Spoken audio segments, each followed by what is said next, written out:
മലയാറ്റൂരിലെ ചിത്രപ്രിയയുടെ കൊലപാതകത്തിൽ ബംഗളൂരു കേന്ദ്രീകരിച്ചും അന്വേഷണം. ചിത്രപ്രിയയുടെ സുഹൃത്തുക്കളിൽ നിന്നും അന്വേഷണ സംഘം വിവരങ്ങൾ ശേഖരിക്കും. ഫോണിൽ നിന്ന് പോലീസ് ശേഖരിച്ച വിവരങ്ങളും നിർണായകമാകും. ജിജീഷ് കരുണാകരനൊപ്പം ചേരുന്നു. ജിജീഷ്, എന്താണ് വാർത്തയുടെ കൂടുതൽ വിവരങ്ങൾ? ജിജീഷ്.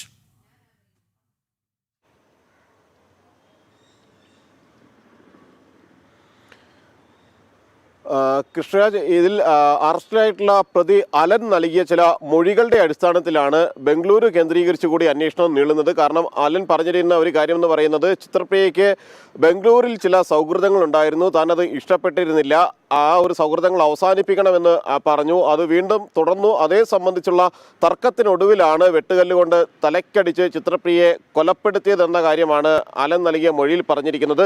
ഇത് സംബന്ധിച്ച് വിശദാംശങ്ങൾ ശേഖരിക്കുന്നതിനും കൂടുതൽ മറ്റാർക്കെങ്കിലും ഈ കേസിൽ പങ്കാളിത്തമുണ്ടോ, ചിത്രപ്രിയയുടെ കൊലപാതകത്തിൽ കൂടുതൽ ആളുകൾക്ക് പങ്കാളിത്തമുണ്ടോ എന്നത് സംബന്ധിച്ച് സ്ഥിരീകരിക്കുന്നതിനുമായിട്ടാണ് അന്വേഷണ സംഘം ബംഗളൂരുവിലേക്ക് തിരിച്ചിരിക്കുന്നത്.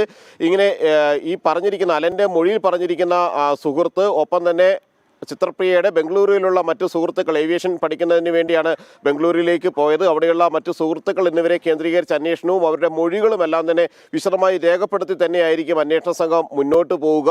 നേരത്തെ കൊലപാതകം അലൻ തന്നെയാണ് നടത്തിയത്, മറ്റാർക്കും പങ്കില്ല എന്ന പ്രാഥമിക നിഗമനം തന്നെയായിരുന്നു പോലീസ് എത്തിച്ചേർന്നിരുന്നത്. വാക്കുതർക്കത്തെ തുടർന്ന് അഭിപ്രായ വ്യത്യാസങ്ങളുണ്ടായി. പ്രത്യേകിച്ച് ഈ ബംഗളൂരുവിലെ ചില ബന്ധങ്ങൾ സംബന്ധിച്ച് ഇരുവരും തമ്മിൽ അഭിപ്രായ വ്യത്യാസങ്ങളുണ്ടായി.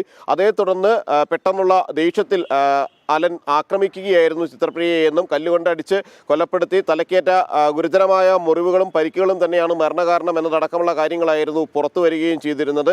എന്നാൽ ചില സംശയങ്ങൾ ബന്ധുക്കൾ പ്രകടിപ്പിക്കുകയും അതിന്റെ അടിസ്ഥാനത്തിൽ വിശദമായ അന്വേഷണം വേണമെന്ന് അവർ ആവശ്യപ്പെടുകയും എല്ലാം ചെയ്തു.